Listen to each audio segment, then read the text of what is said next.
आज हम बात करने वाले हैं properties of D block elements. जो हमारे डी ब्लॉक के एलिमेंट्स हैं वो कौन कौन से प्रॉपर्टियां शो करते हैं। देखिए यहाँ हमने जो 10 प्रॉपर्टीज लिखी हुई हैं ये इसकी क्या है, मेन प्रॉपर्टीज है। इसके अलावा भी बहुत सारी प्रॉपर्टी शो करता है, लेकिन ये क्या है, हमारी इंपॉर्टेंट प्रॉपर्टीज भी होती है और अक्सर सिलेबस में हमारी यही प्रॉपर्टियां ही पूछी जाती है। तो इसीलिए आज हम इन सभी प्रॉपर्टीज के बारे में पढ़ेंगे कि ये सभी प्रॉपर्टियां जो हमारे इन डी ब्लॉक के जो एलिमेंट्स हैं इन सब पर इसका क्या क्या इफेक्ट पड़ता है। तो देखिए इसमें सबसे पहले हमारी प्रॉपर्टी आ रही मेटेलिक कैरेक्टर।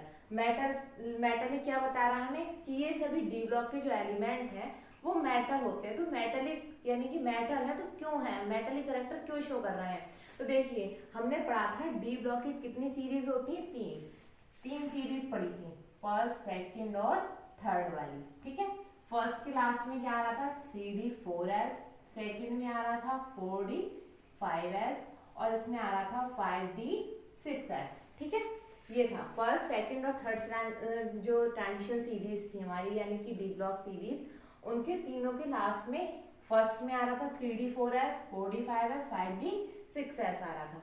तो इसके हम जब इलेक्ट्रॉन की फिलिंग कर रहे थे तो हमने एक बात देखी थी कि एस में कितना आ रहा था, किसी में एक आ रहा था, कहीं दो आ रहा था तो कहीं दो आ रहा था। मतलब एस में क्या थे, एक या दो ही, लास्ट में कितना आ रहा था, एक या दो ही आ रहे थे। तो जब किसी भी सेल के आउटर सेल में, किसी भी एलिमेंट की आउटर सेल में अगर एक या दो इलेक्ट्रॉन होते हैं तो उन्हें आसानी से निकाल सकते हैं, क्योंकि इस पर क्या है, न्यूक्लियस का न्यूक्लियर चार्ज यानी कि न्यूक्लियर इफेक्ट बहुत कम होता है, जिसकी वजह से ये अपने एक या दो इलेक्ट्रॉनों को आसानी से त्याग देते हैं यानी कि उन्हें आसानी से निकाल सकते हैं। तो मेटल कौन होती है हमारी, मेटल वही होती है जो जिसमें इलेक्ट्रॉन का त्याग होता है, यानी कि जब इसमें से इलेक्ट्रॉन जाएगा ये वाला तो इस पे कैसा चार्ज क्रिएट होगा, प्लस का। तो जो भी चीज हमारी प्लस का चार्ज रखती है वो सब हमारी मेटल्स कहलाती है। क्या कहलाती है, मेटल्स। तो इसमें क्या है, भारी कोश में हमारा एक है, दो है, कहीं देखा होगा आपने लास्ट में एक या दो ही आ रहे हैं, किसी भी लास्ट सेल में तीन नहीं आएगा। तो जब इनकी लास्ट में जो इलेक्ट्रॉन है ये उन्हें क्या आसानी से निकाल सकती हैं, इसीलिए हमारे क्या करते हैं, मेटेलिक कैरेक्टर को शो करते हैं। मेटेलिक कैरेक्टर वही शो करते हैं जिसमें इलेक्ट्रॉन को वो अच्छे आसानी से निकाल दे और अपने ऊपर क्या ले, प्लस चार्ज क्रिएट कर ले। तो वो हमारे कौन होते हैं, सब मेटल्स होते हैं और अच्छी तरह से मेटेलिक कैरेक्टर को शो करते हैं। ठीक है, अब हम बात करते हैं एटॉमिक रेडियाई की। ये देखिए हमने क्या किया, एक सीरीज लिख ली है कि हमारी डी ब्लॉक की फर्स्ट ट्रांजिशन सीरीज है। अब हम इसमें समझाते हैं कि एटॉमिक रेडियाई क्या होती है। देखिए एटॉमिक रेडियाई क्या होती है कि किसी भी चीज के कोई भी हमारा एटम या कोई भी एलिमेंट है उसके न्यूक्लियस से और उसके चारों ओर के एरिया यानी कि आउटर सेल के बीच की जो दूरी होती है उसके हाफ पार्ट को हम क्या कहते हैं, एटॉमिक रेडियाई। न्यूक्लियस से उसके आउटर सेल के बीच की दूरी के हाफ पार्ट को एटॉमिक रेडियाई कहते हैं। अब देखिए इनकी जो एटॉमिक रेडियाई होती हैं वो क्या होती हैं, कम होती हैं। क्यों, अब देखिए यहाँ पे क्या हो रहा है, 3D1 है, 3D2 है, 3D3 है, लगातार सेल क्या है हमारा, सेल कौन सी चल रही है, 3D4S, सेल लगातार 3D4S है, लेकिन इलेक्ट्रॉन क्या है, लगातार बढ़ते जा रहे हैं, इलेक्ट्रॉनों की संख्या क्या है, बढ़ती जा रही है। फॉर एग्जाम्पल हम बताएं, एक हमारी मान लीजिए टीचर बैठे हुए हैं, कोई क्लास है हमारी, उसमें एक टीचर बैठे हुए थे, कहाँ पे, ये सेंटर में टीचर बैठे हुए हैं। ठीक है, ये क्या है, क्लास है पूरी। इस क्लास में क्या है, हमारा एरिया क्या है, फिक्स है, इतना ही एरिया रहेगा, यानी कि हमारी क्लास में बच्चों की सीट कितनी है, केवल 50 बच्चों की सीट है। लेकिन हम क्या कर रहे हैं, उसमें लगातार इलेक्ट्रॉन बढ़ाते जा रहे हैं, यानी कि बच्चों को लगातार बढ़ाते जा रहे हैं। तो क्या होगा, जो इलेक्ट्रॉन होंगे वो लगातार यहाँ टीचर के पास आते हुए चले जाएंगे। क्या हो रहा है, लगातार टीचर के पास आते हुए चले जाएंगे। तो हम क्या बोल रहे हैं, किसी भी सेल की और न्यूक्लियस के बीच की दूरी के हाफ पार्ट को ही हम क्या बोलते हैं, एटॉमिक रेडियाई।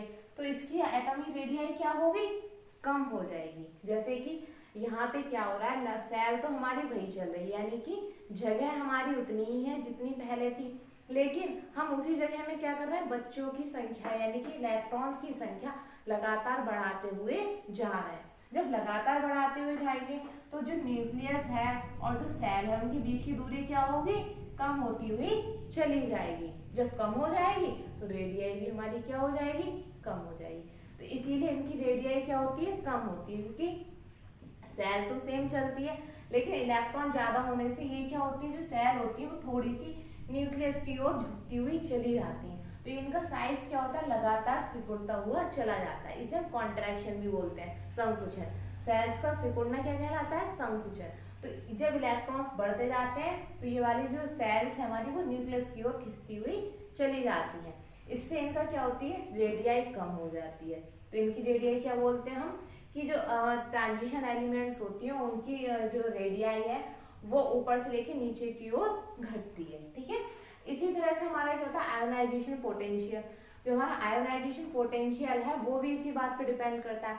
उसमें क्या है, किसी भी आउटर सेल से हमें इलेक्ट्रॉन निकालने में जो एनर्जी लगानी पड़े, किसी भी सेल की आउटर मोस्ट इलेक्ट्रॉन को निकालने के लिए हमें जो भी एनर्जी लगानी पड़े वो हमारी क्या कहलाती है, आयोनाइजेशन पोटेंशियल कहलाती है। अब देखिए, हमने अभी पढ़ा था एटॉमिक रेडियाई, इसका साइज क्या हो रहा है, लगातार कम हो रहा है, यानी कि जो इलेक्ट्रॉन है वो न्यूक्लियस की ओर खिंच रहे हैं। जब खिंच रहे हैं तो ऐसे इलेक्ट्रॉन में पहले हमें क्या हुआ, इसकी इनका आयोनाइजेशन पोटेंशियल क्या है, बढ़ता जाएगा। नीचे की ओर जाने पे सेल सेम चल रही है भाई, इलेक्ट्रॉन लगातार बढ़ते जा रहे थे, तो इसका साइज क्या है, कम होता जा रहा था।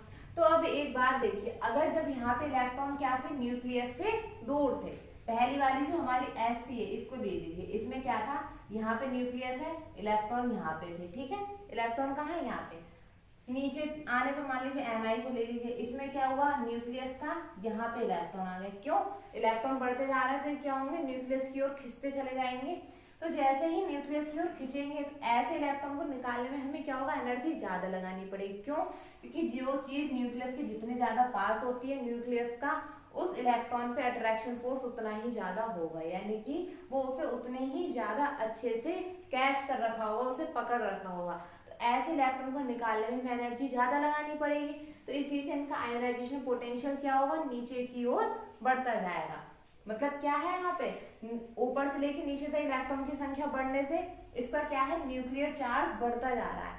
जब न्यूक्लियर चार्ज ज्यादा होगा, न्यूक्लियर चार्ज क्या है, न्यूक्लियस द्वारा इलेक्ट्रॉनों को अपनी ओर खींचने की क्षमता, न्यूक्लियस के द्वारा इलेक्ट्रॉन खींचने की क्षमता क्या है, न्यूक्लियर चार्ज।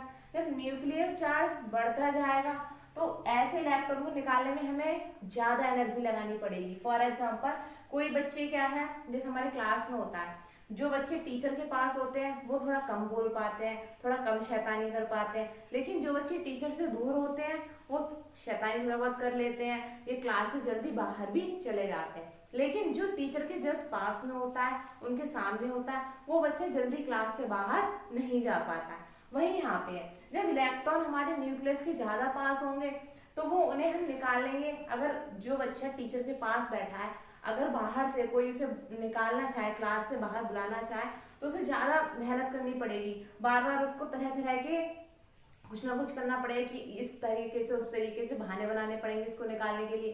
तो उसकी एनर्जी क्या हो गई, ज्यादा वेस्ट हो रही है। और जो बच्चा क्या है पीछे बैठा है, उस बच्चे को बाहर निकालने में हमें एनर्जी कम लगानी पड़ेगी। ऐसे यहाँ पे जब इलेक्ट्रॉन यहाँ पे क्या है, न्यूक्लियस के पास इलेक्ट्रॉन ज्यादा होंगे, ज्यादा इसके पास में होंगे, तो हमें ऐसे इलेक्ट्रॉन को निकालने के लिए एनर्जी ज्यादा लगानी पड़ेगी। और यहाँ पे इलेक्ट्रॉन क्या है, न्यूक्लियस से थोड़ा दूर है, ऐसे इलेक्ट्रॉन को लगाने के लिए हमें एनर्जी कम लगानी पड़ेगी। तो जैसे जैसे क्या है, नीचे की एनर्जी लगाने की मात्रा बढ़ती जा रही है, तो इसी से इनका आयोनाइजेशन पोटेंशियल क्या है, लगातार बढ़ता जा रहा है।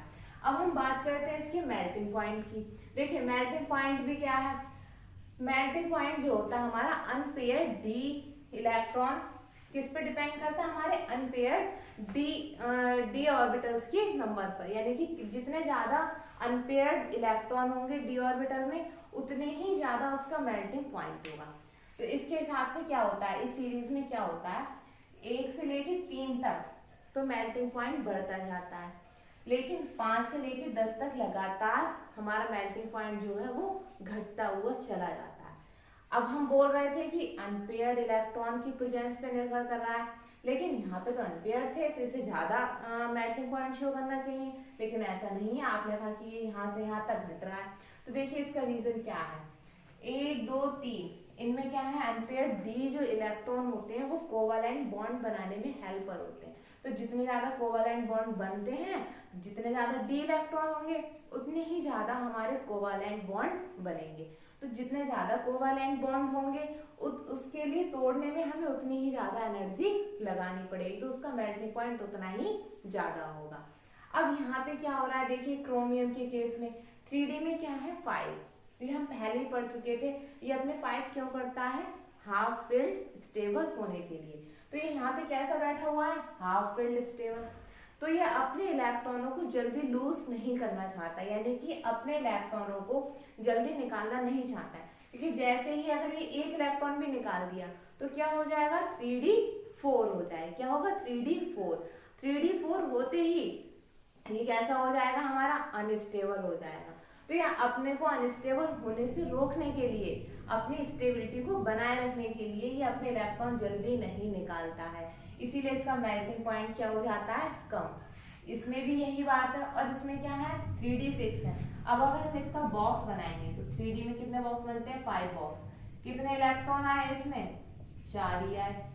तो इसमें क्या हुए, इसके सापेक्ष 4 इलेक्ट्रॉन है, तो यहाँ से जो हमारा 4 ही अनपेयर्ड इलेक्ट्रॉन रह गए, तो इनका जो मेल्टिंग पॉइंट है, बॉइलिंग पॉइंट है, वो लगातार कम होता हुआ चला जाता है, क्योंकि यहाँ पे क्या है अनपेयर्ड डी इलेक्ट्रॉन्स की संख्या लगातार कम होगी। इसमें 4 है, 3 है, 2 है, यहाँ कोई भी नहीं है, तो इसीलिए इनका जो नीचे की ओर आने पर मेल्टिंग पॉइंट कम हो जाता है। तो अगर मेल्टिंग पॉइंट पे लिखेंगे तो यही लिखेंगे कि जो मेल्टिंग पॉइंट या बॉइलिंग पॉइंट, यहाँ दोनों की बात होगी, मेल्टिंग पॉइंट हो चाहे आपका बॉइलिंग पॉइंट हो, दोनों ही जो फोर्स होते हैं हमारे, वो अनपेयर्ड डी और इलेक्ट्रॉन की प्रेजेंस पर निर्भर करते हैं। किस पर निर्भर करते हैं, अनपेयर्ड यानी कि सिंगल। ये जो हमारे सिंगल इलेक्ट्रॉन भरे होते हैं बॉक्स में, इन्हें हम अनपेयर्ड इलेक्ट्रॉन बोलते हैं। इनकी प्रेजेंस पर निर्भर करते हैं। इसकी संख्या जितनी ज्यादा होती है वो चीज उतनी ही ज्यादा कोवैलेंट बॉन्ड बनाती है। जब ज्यादा कोवैलेंट बॉन्ड बनाएगी तो उसका मेल्टिंग या बॉइलिंग पॉइंट भी ज्यादा होगा। लेकिन हमारे यहाँ क्रोमियम में ये जो हाफ फिल्ड स्टेबल होते हैं, इसीलिए अपने इलेक्ट्रॉन को जल्दी लूज नहीं करते हैं, और यहाँ से इनका जो मेल्टिंग पॉइंट है वो लगातार कम होता हुआ चला जाता है। ठीक है, अब हमारे 1 2 3 4 पॉइंट क्लियर हो गए। अब हम बताते हैं ऑक्सीडेशन स्टेट के बारे में। देखिए इसके आउटर सेल में क्या है, 2 है 1 है। ऑक्सीडेशन स्टेट क्या होती है, अपने अंदर से इलेक्ट्रॉन को निकालने की क्षमता, यानी कि कितने इलेक्ट्रॉन को ये अधिकतम निकाल सकता है। तो ये क्या होता है, एस चीज हमारा +2 से लेकर के +3 तक शो करता है। ये हमारा +2 से लेकर +3 +4 तक शो करता है। तो जो हमारे डी ब्लॉक एलिमेंट्स होते हैं वो परिवर्ती ऑक्सीडेशन स्टेट, यानी कि बदलती हुई, जैसे यहाँ पे है कभी 2 शो करता है, कभी 3, कभी 4। परिवर्ती मतलब होता है चेंज होने वाली, जो चेंज होती रहे, यानी कि स्टेबल नहीं है कि हमेशा ये +2 ही शो करेगा या +3 ही शो करेगा। ये क्या होते हैं, चेंज होती रहती है लगातार, कि कभी 2 भी शो करता है, 3 भी और 4 भी। तो ये वाले जो हमारे डी ब्लॉक एलिमेंट्स होते हैं वो नॉर्मली हमारी +2 से लेकर के और +8 तक शो करते हैं। ऑक्सीडेशन स्टेट जो होते हैं कहाँ तक शो करते हैं, +8 तक। तो ऑक्सीडेशन स्टेट क्या होती है, इनकी अपने अंदर से इलेक्ट्रॉन निकालने की क्षमता, यानी कि अपने अंदर से जितने ज्यादा इलेक्ट्रॉन निकाल देंगे उतनी ही उसकी ऑक्सीडेशन स्टेट ज्यादा होगी, और जितने कम निकाल पाएंगे उतनी ही इनकी ऑक्सीडेशन स्टेट कम होगी। जैसे हमारा Zn है, ये हमारी केवल +2 ही शो करता है। तो अब इसकी अपनी नेचर है, हर एलिमेंट की अपनी अपनी नेचर होती है इलेक्ट्रॉन को निकालने की। तो जो जितने इलेक्ट्रॉन निकाल सकता है उसकी ऑक्सीडेशन स्टेट हम उतनी ही बोल देते हैं। तो ऐसी हमारी फर्स्ट सीरीज है, ये +7 तक शो करती है। ऐसी सेकंड और थर्ड है, उनमें भी ये +2 से लेकर लगभग +8 तक ऑक्सीडेशन स्टेट को शो करते हैं। अब हम बात करते हैं कैटालिटिक प्रॉपर्टीज की। ठीक है, कैटालिटिक प्रॉपर्टीज क्या होती है हमारी, मतलब कैटालिटिक नाम ही आ रहा है इसमें, उत्प्रेरक क्षमता, उत्प्रेरक गुण, यानी कि जो हमारे एलिमेंट है, जो Ni है, CO है, Fe है, ये सब किसका काम करते हैं, उत्प्रेरक का। हाँ, आपको रिएक्शन दिखा रहा है, देखिए उसमें उत्प्रेरक का काम करेगा। हमारी रिएक्शन होती है N2 + 3H2, इसमें क्या बनता है 2NH3। तो इसमें Fe क्या होता है, नाइट्रोजन हाइड्रोजन गैस से मिलकर क्या बनती है, अमोनिया गैस बनती है हमारी। तो उसमें जो Fe होता है ये क्या हमारा डी ब्लॉक एलिमेंट, किसमें पढ़ा था अभी हमने 26 इसका एटॉमिक नंबर है, ये क्या हमारा डी ब्लॉक एलिमेंट, इसको हमने पढ़ा था डी ब्लॉक में। तो यहाँ पे किसका काम कर रहा है, कैटलिस्ट का, यानी कि उत्प्रेरक का, इन दोनों को मिलाने पर इसके वेग को क्या करता है, बढ़ा देता है।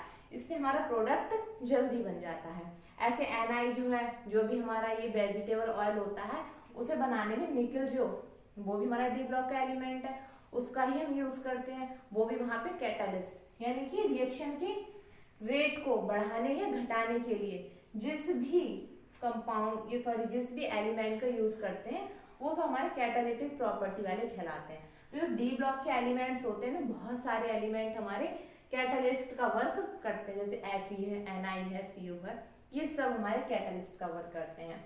फॉर्मेशन ऑफ एलोल्स, डी ब्लॉक के जो एलिमेंट्स होते हैं हमारे, वो मिश्र धातुएं भी बनाते हैं। मिश्र धातु किसे बोलते हैं, दो धातुओं के मिश्रण से, दो तरह की धातुओं के मिश्रण से जो धातु बन के आए हमारे सामने, उसे हम क्या बोलते हैं, मिश्र धातु। जैसे कि हमारी क्या होती है, पीतल, क्या होती है, पीतल। तो पीतल में क्या होता है हमारा, कॉपर प्लस Zn, क्या होता है हमारा, copper plus zinc. Zinc, copper और जिंक से मिलके हमारे क्या बन जाती है, पीतल। ये भी क्या है, मिश्र धातु। तो जो हमारे डी ब्लॉक के एलिमेंट्स होते हैं, ये मिश्र धातु बनाने में काम आते हैं। ठीक है, कॉपर और जिंक दोनों ही क्या हो गए, हमारे डी ब्लॉक एलिमेंट्स हैं, दोनों ही मिलकर हमारी पीतल यानी कि एक मिश्र धातु का निर्माण कर रहे हैं। फॉर्मेशन ऑफ कलर्ड साल्ट, देखिए कलर्ड साल्ट का पहले एक डायग्राम बना लेते हैं, उसके बेस पे भी समझाते हैं। ये लिया हमने कॉपर। कॉपर जो होता है हमारी +2 और +1 दोनों ही ऑक्सीडेशन स्टेट शो करता है। जब ये +2 शो करेगा तो इसके डी में कितने रह जाएंगे, 3D9। क्या होगा इसका इलेक्ट्रॉनिक विन्यास, 3D9 होगा। अब हम यहाँ पे इसके बॉक्स बनाते हैं। कितने बॉक्स बनेंगे इसके, 5, सब में डबल डबल होगा। अब देखिए जो ये बॉक्स हैं इसके, यानी कि इसके जो ऑर्बिटल हैं, ये क्या होते हैं, दो हिस्सों में टूट जाते हैं। इसको हम बोलते हैं crystal field splitting. Crystal field splitting यानी कि किसी भी ऑर्बिटल्स का दो भागों में टूटना, वो हमारा कहलाता है क्रिस्टल फील्ड स्प्लिटिंग। तो ये हमेशा दो एक ही तरह से टूटते हैं। एक तरफ बनता है 3 का पेयर और एक तरफ बनता है 2 का पेयर। इसका नाम जो होता है T2G, इसका नाम होता है EG। ठीक है, तो जब टूटेगा तो इसमें क्या हो जाएंगे, ठीक इस तरह से टूट गया 2 भागों में। अब यहाँ पे क्या होता है, ये क्या है, सिंगल इलेक्ट्रॉन। ये क्या करता है, जब ऊपर की ओर, यहाँ से क्या करेगा, ऊपर की ओर जाएगा, क्या हो रहा है, ट्रांजिशन। इसे हम बोलते हैं डी ट्रांजिशन। डी ऑर्बिटल के इलेक्ट्रॉन का है डी ऑर्बिटल में जाना, डी ट्रांजिशन कहलाता है। यहाँ से क्या है, एक इलेक्ट्रॉन कहा जा रहा है ऊपर, जैसे ही ऊपर जाएगा, ऊपर क्या है, इलेक्ट्रॉन रखे हुए हैं हमारे पहले से ही, तो ये क्या होता है, तुरंत ही वापस आ जाता है। लेकिन जब ये ऊपर जाता है तभी रेड कलर की लाइट को एब्जॉर्ब करता है, सन से हमारी रेड कलर की लाइट को एब्जॉर्ब करेगा। लेकिन जब ये नीचे आएगा तो क्या करेगा, ब्लू कलर की लाइट को इमिट करेगा, यानी कि ब्लू कलर की लाइट को शो करेगा। इसकी नेचर कैसी हो गई, ऊपर जाने पर रेड को एब्जॉर्ब करना, और जब ये ऊपर से आया तो ब्लू कलर की लाइट निकालना। तो किसी भी एलिमेंट की अपनी अपनी नेचर होती है कि वो कौन से कलर को शो कर रहे हैं, वो उसके जो होती है उत्सर्जन क्षमता जो है उस पर डिपेंड करती है कि कौन किस बेस पे किस कलर को शो करेगा। तो जो हमारा कॉपर होता है वो हमारा किस कलर को शो करता है, ब्लू। ऐसे हमारे और भी डी एलिमेंट्स होते हैं, तो जिन डी में क्या हो, 0 हो या 3D10 हो, मतलब डी कोई भी हो सकता है, 4 भी हो सकता है, यहाँ पे 5 भी हो सकता है, एडिनिटी कोई भी हो आपका। अगर डी में 0 है या फिर डी हमारा फुल फिल्ड है, तो इस तरह के कंपाउंड हमारे कलरलेस होंगे। क्यों, क्योंकि जब डी में कोई इलेक्ट्रॉन होगा ही नहीं, सिंगल, जब सिंगल यहाँ पे क्या कोई इलेक्ट्रॉन है ही नहीं, तो डी ट्रांजिशन नहीं होगा।